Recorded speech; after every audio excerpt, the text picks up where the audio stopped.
স্বপ্ন দেখার বয়স যখন ১৬, তখন রাষ্ট্রের নাগরিক হিসেবে আনুষ্ঠানিক স্বীকৃতির অপেক্ষা ফুরোল। সাধারণত ১৮ বছর পূর্ণ হওয়ার পর ভোটার তালিকায় নাম ওঠানো আর এনআইডি পাওয়ার চিরাচরিত প্রথা অবশেষে হতে চলেছে অতীত। শৈশব আর যৌবনের সন্ধিক্ষণে দাঁড়িয়ে থাকা বাংলাদেশের তরুণ প্রজন্মের জন্য খুলেছে এক নতুন দুয়ার। বয়সের ফ্রেম ১৮-র কোটা ছোঁয়ার আগেই তাদের পকেটে শোভা পাবে লাল সবুজ বাংলাদেশের জাতীয় পরিচয়পত্র। বাংলাদেশে বসবাসরত ১৬ ও ১৭ বছর বয়সী কিশোর কিশোরীদের জাতীয় পরিচয়পত্র নিবন্ধনের আওতায় আনার চূড়ান্ত সিদ্ধান্ত নিয়েছে নির্বাচন কমিশন।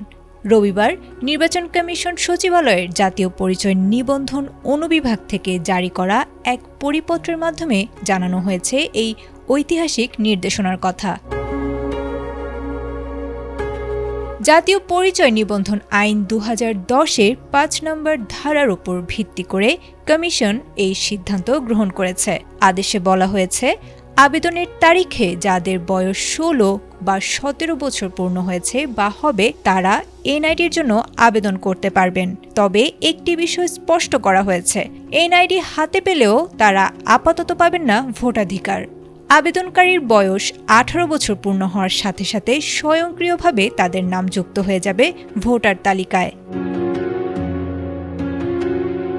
ইসির এনআইডি অনুবিভাগের পরিচালক স্বাক্ষরিত এই আদেশে জানানো হয়েছে, দ্রুততম সময়ে এই সেবা নিশ্চিত করতে ইতোমধ্যে দেশের সকল আঞ্চলিক, জেলা ও উপজেলা নির্বাচন কর্মকর্তাদের দেয়া হয়েছে প্রয়োজনীয় নির্দেশনা। অনলাইন বা স্থানীয় নির্বাচন অফিসে প্রয়োজনীয় নথিপত্র জমা দিয়ে এই নিবন্ধন সম্পন্ন করা যাবে। বিশেষজ্ঞদের মতে এই উদ্যোগের ফলে একদিকে যেমন তরুণরা শিক্ষা ও দাপ্তরিক কাজে এনআইডি ব্যবহারের সুযোগ পাবে, অন্যদিকে ভোটার তালিকা হালনাগাদ প্রক্রিয়া হবে আরও স্বচ্ছ ও নির্ভুল। ১২,৭৭,০০,০০০ ভোটারের এই দেশে তারুণ্যের এই নতুন অন্তর্ভুক্তি ডিজিটাল বাংলাদেশের ভিতকে আরও শক্তিশালী করবে বলেই ধারণা করা হচ্ছে। আয়েশা আক্তার, এটিএন বাংলা।